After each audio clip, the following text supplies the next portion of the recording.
some prepared comments to start out with, and as we get into it, we'll open up for some Q&A thereafter, if that's okay. So the question that I'd like to start out with tonight is whether or not the end of the world can really be more of a happily ever after. And after waiting for the end of the world to happen, how will we know when the end is really over and we can just get on with our lives?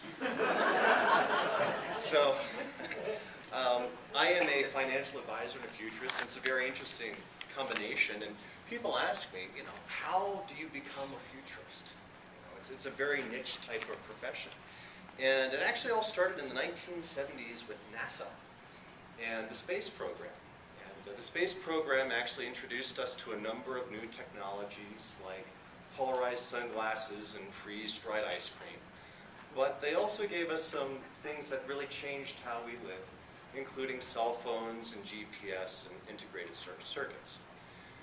So in the 70s, NASA was really thinking about how some of these technologies can change the way that we live and act. And in doing so, they established a program outside of Houston, Texas, to study the future. And I went to that program a few years ago, got a graduate degree as a futurist, and now I get to think about how technology changes our lives. So one of the first things that they teach you in future school is that there are many possible futures. The future is not a monolithic entity that's engraved in stone. And for the most part, futurists deal with three different types of futures. We deal with probable futures. That is the future that's likely to happen, and that happens within forecasting. We deal with possible futures, and that comes under the auspices of scenario planning. And then finally, we deal with preferred futures, and that's really about strategic planning, and that's getting the future that you want. So today I'm going to be talking about some possible futures, probable futures, and even preferred futures as well.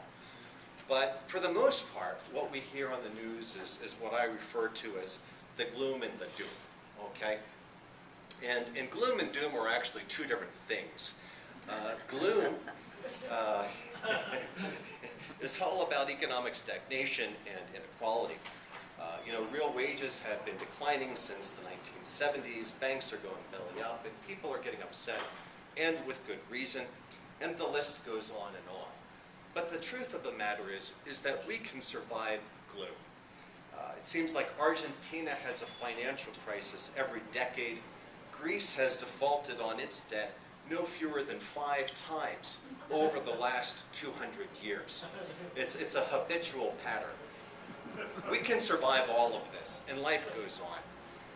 Now doom, okay, doom is a different matter altogether. Doom is about the really scary stuff. It's about peak oil, it's about resource scarcity, it's about the dying oceans. As Jared Diamond points out, cultures seldom, if ever, survive ecological collapse. So while gloom is catching the headlines right now, is really the short-term problem. In a few decades, doom, the environmental doom, could actually become a much bigger issue for all of us. But what people don't realize is that in many ways they actually come from the same common source. And that's what I refer to as the better, faster, more syndrome. And really it's the addiction to growth that has perpetuated unsustainable levels of both debt and resource consumption are pushing us to the edge of both gloom and doom. In short, growth is what keeps our pensions going and our shareholders happy. And the problem is that the world's population needs about 1.5 Earths to sustain its current levels of consumption, and we only have 1. So in the end, shift happens, okay? At some point, we're going to realize that our economic system does not have stable underpinnings. We don't know how or when a tipping point will occur, but there is a huge opportunity to do things better than we have before. In short, I think that we can come out of this better than we went into it. And essentially, there are 3 different solutions. That is time, technology, and transformation. Time is really just waiting things out. And this is something that Japan has been doing for the past 2 or 3 decades. Demographer Harry Dent says that we'll see an uptick in consumer spending sometime around 2018 when the children of the baby boomer generation starts to have kids of their own. So eventually our economy will reflate itself. Technology is really about scientific improvements. There's some really exciting stuff happening right now in terms of hydroponics, algae-based biofuels, superconductors, 3-dimensional printing, bioprinting, you name it. But right now there's not as much funding as there needs to be, and a lot of these technologies aren't ready for prime time yet. So I think we're going to be slogging through the next 5 years or so. But once we hit the 2020s, that's going to be like the age of wonders. We're going to see some really amazing things coming out. We're just going to have to get there first. The third source of change is through transformation or through social change. And this is really a ground-up reworking of how we live and work. And it's really the focus for tonight. And this all starts with a really sort of radical and controversial concept known as sharing. Okay? And I guess I'd like to ask, how many of you have used FreeCycle or Craigslist online before? Okay, so you know, easily half of you have gone online. And really, I think in the future we're going to get better at sharing everything, from spare bedrooms to cars, to office spaces, and the internet is helping us to share things much more efficiently. Yes? And another one is book crossing, which is a way to share books. I saw one of those earlier on, and it's like the books circulate. You saw one of what? A book crossing book. You want to explain how that works? Well, you take a book, you want to share with others. Stand up, we can't hear you. Okay, if Okay, you want you to take speak to us. Stand Yeah, up. you take a book you want to share with others, you register it online, you put a little sticker in it with this special number that's assigned to it, and you can leave it at a cafe or a bar, and you can just hand it to somebody. That person registers it on book crossing, I got this book wherever. You can even exchange it through the mail, and then there are more complex things, such as book boxes, book rings, book rays, etc. So lots of opportunities.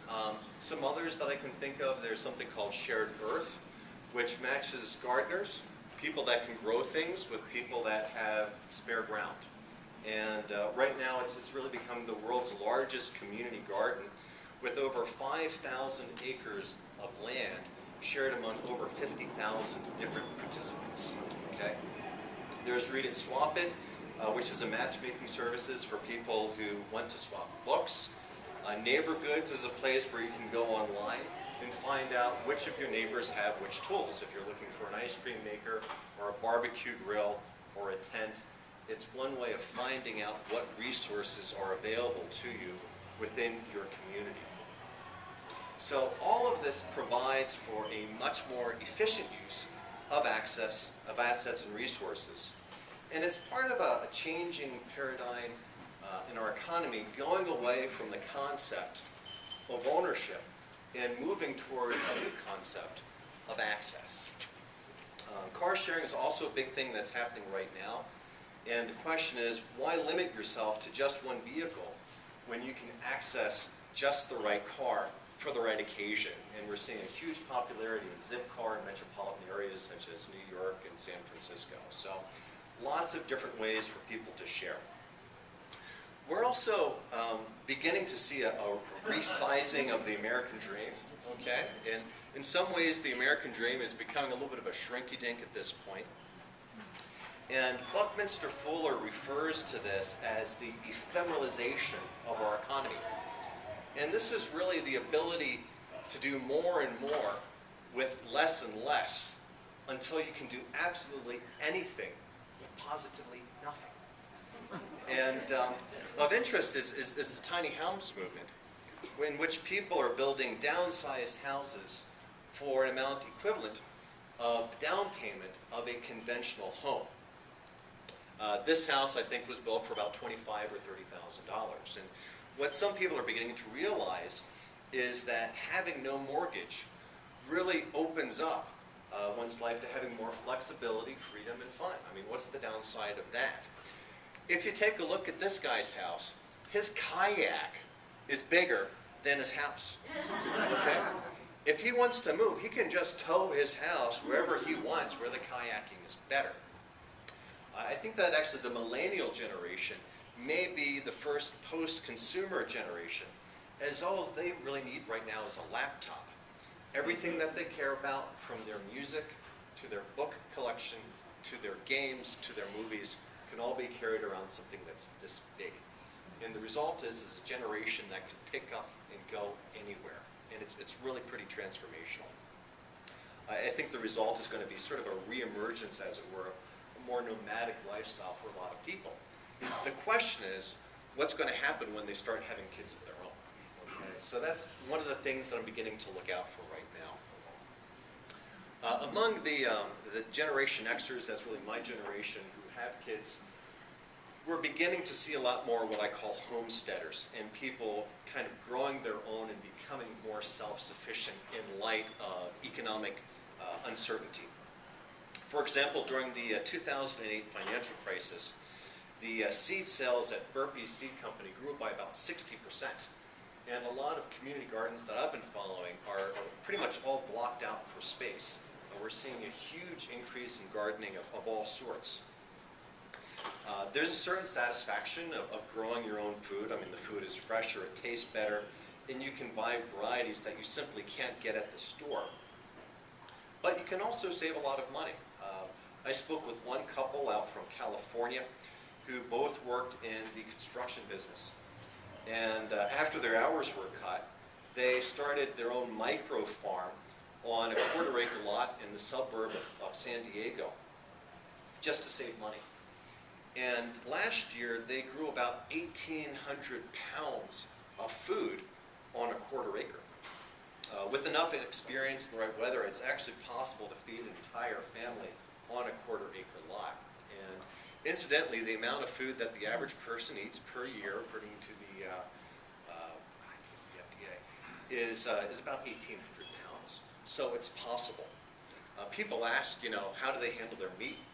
And on a micro farm, you actually have micro-sized livestock, which can be chickens, or it can be rabbits, or it can be pygmy goats. But it can be done, and these farms can be tremendously, tremendously productive. Some other trends to watch is a renewed interest in fruit trees and also edible landscaping. So why just have a yard when you can have a yard that you can live off of too, okay? So old skills are coming back into fashion, such as canning, preserving, brewing beer. Everything that you could have learned from your grandparents are now coming back into vogue again. We also might be seeing a rebound in homeschooling, particularly if education budgets are cut to balance state balance sheets. Some states, such as Pennsylvania, are now starting electronic charter schools and saving huge amounts of money.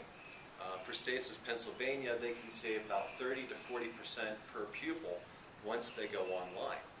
And better yet, a lot of those students can go at their own pace, and in many cases, they're testing a full grade above their peer group and with better test scores. So some really, really interesting things happening there. Do-it-yourself is another trend that we're seeing out of this, and we're seeing this particularly, I think, in Generation X. And one of the things that I've been noticing over the course of the last few years is really what we look for in terms of social status is shifting away from what you have or what you can buy towards what you can do and what you can make. And we're actually seeing a resurgence of handmade crafts and craft markets, both online and physical. Consumers are beginning to look for things that are locally made and have a story. It's all about the relationship with the artist. It's about how something was made. It's about the uniqueness. And it's about the fact that it's special. So this could mean trouble for the big brands. Meanwhile, we're seeing a plethora of online marketplaces such as Etsy and Artfire, which enable artisans to sell these handmade goods to the masses. And it's a terrific place to go Christmas shopping, by the way, because this is stuff that you're not going to be able to find at the mall. and you're supporting someone directly as well. Part of this trend, we're really beginning to see some real creativity in terms of how things are made. And in the emerging culture, there is no such thing as waste. This is actually a chair that I saw at a sort of a fancy schmancy coffee shop a few months ago. And if you look really careful at it, it's made from the sack of a coffee bean bag. And that's not to say that it's comfortable, okay? I mean, it probably isn't. But it's a really good use of an existing material. And the new mantra is reuse, recycle, and repurpose. And repurposing is what happens when found objects are used in new and unexpected ways. I've also seen one artist who uses the inner tubes of bicycles. She stitches them together to make sort of combat purses made out of rubber. I have a pair of cufflinks, that's my favorite set of cufflinks, that's made out of the gears of an antique watch. Okay? So nobody has to throw anything away anymore. At worst, you can just compost it. Okay? But there is no such thing as waste. One of the other things that's changing is really how we're thinking about careers. My father worked for 35 years at DuPont, and he worked in the same place as a physicist, and he gradually rose up the ladder. And that's what people did. You had a career ladder, you stuck at one place, you got your pension, and then you retired. And you tried to climb that ladder, and at worst you got stuck. And that was the end of that, but you still stayed on that ladder. The baby boomers constructed a newer paradigm, which was the lattice. And they were still climbing, they were still going places, but it was considered permissible to move sideways for lateral movement, and you just worked for someone else for a few years. And you would do that every 5 or 10 years, but you're still climbing your way up. The new system is what I call the patchwork crazy quilt, okay? In that what people are attempting to do is they're attempting to stitch together a number of different opportunities in a way that's flexible and covers their personal needs. And what happens is people are working a number of different jobs all at the same time. They're not necessarily related, and they don't necessarily even match. But that's the new security, because if they lose one job, they might have 2 or 3 backup jobs. And if you look at the composition of the labor force today, about 40% of all people are either part-time contract workers or entrepreneurs. They're basically doing it themselves because they don't have a belief in the current system of lifetime employment. That's becoming a thing of the past at this point. So it's interesting to watch. I think it will ultimately give people more freedom and flexibility, not necessarily more security, but it gives them a broader range of life experience because people are learning how to do more things. And the whole process of learning and getting better never stops. Along with that, we're seeing the disappearance of jobs. We're seeing the disappearance of the work week. And we're even seeing the disappearance of the workplace. Because in the digital economy, productive work can happen anywhere, anytime, and anyhow, okay? And sometimes, again, people can be working 2 or 3 jobs at a time. And it's not all that bad. A lot of people ask me, what's going to happen with automation? Okay, I'm a portfolio manager. I've seen one bank in my area lay off 30 analysts because they were all replaced basically with a software program. A lot of mutual funds are getting replaced by exchange-traded funds, which use automated trading strategies. So even in traditional white-collar businesses, you're still losing ground to automation. In some cases, you're losing ground to robotics. Ultimately, robots do work successfully for jobs that are dirty, dull, or dangerous. In my case, it might be considered dull. Okay? In other people's case, it might be dangerous. But there are some things that computers don't do particularly well. They don't think outside the box. They don't interact well with people. And they're poor at making decisions using common sense. Okay? You know, who wants to deal with a computer at a helpline? You don't want to go through that phone tree. You want someone else that you can yell at, and that makes you feel good. So I think in the future, people are going to need to have one of two qualities to be successful. They're going to have to be smart, okay, or they're going to have to be nice.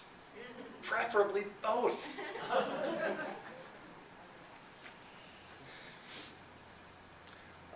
Lots of other things are changing as well in terms of our economy. One of the new trends that I'm following with particular interest right now are emerging currencies. People are beginning to transact in ways that are different than what they've done in the past. So every time we've had a dip in the economy in the past, people have started to barter and swap more. What's different is this time around, they're actually beginning to use their own currencies. And there are now over 100 different alternative currencies within the U.S. in circulation. One of that is something that's fairly new. It's called the Baltimore B-note.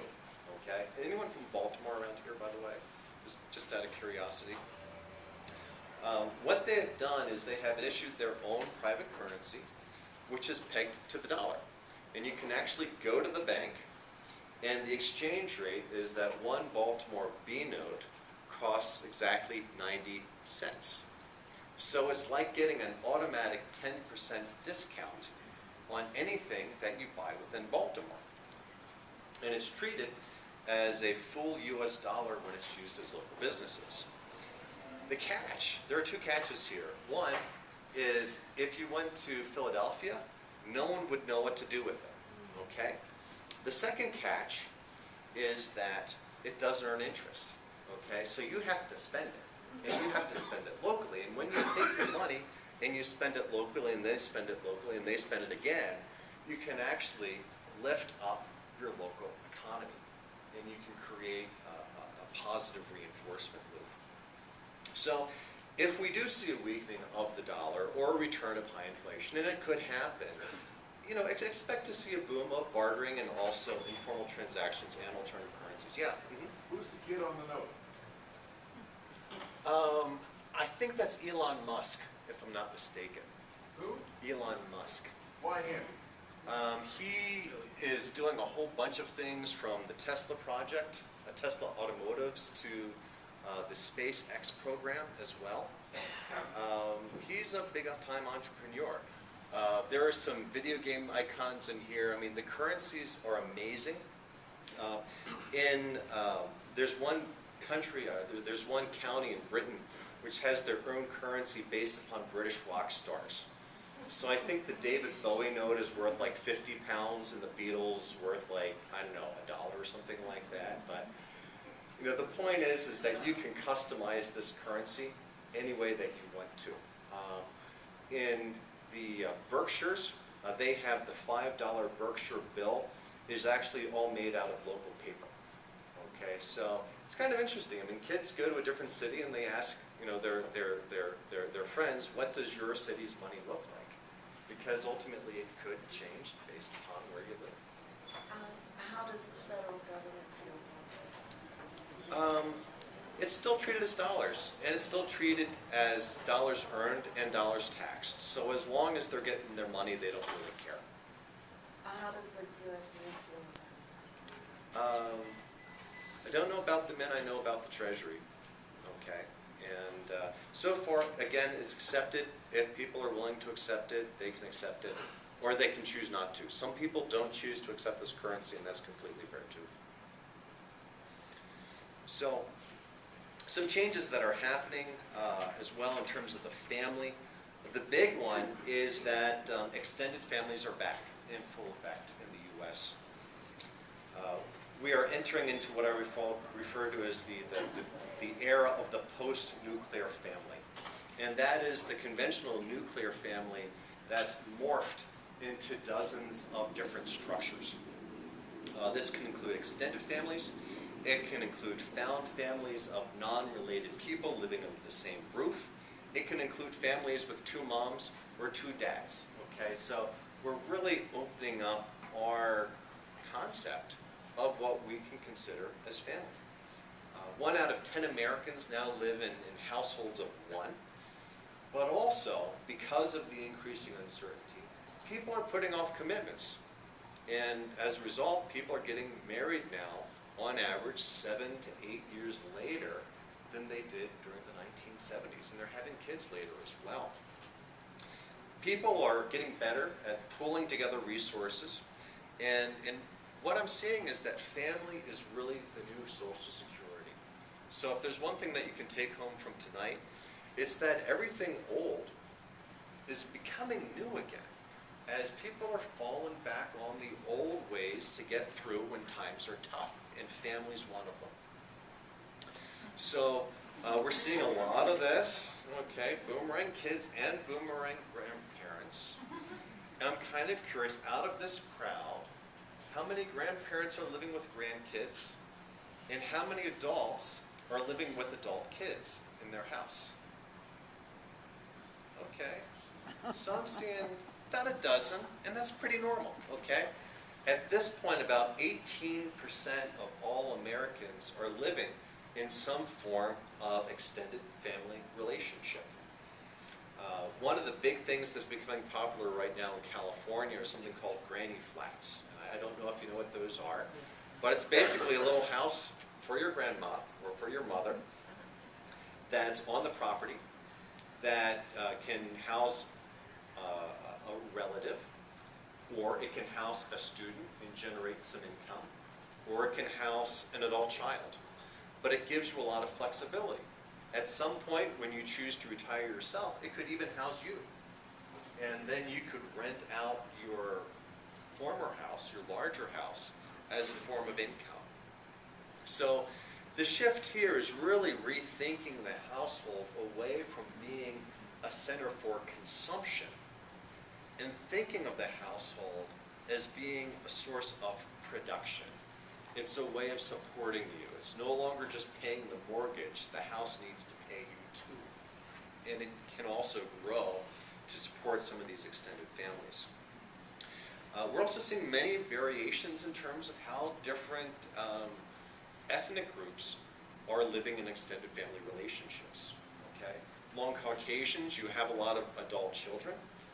In Italy, for example, most people don't get their first house until their 30s. That's perfectly normal. Asians have long supported extended families, multi-generational families under one roof. African American families, in many cases, are actually led by the grandparents raising their grandkids directly.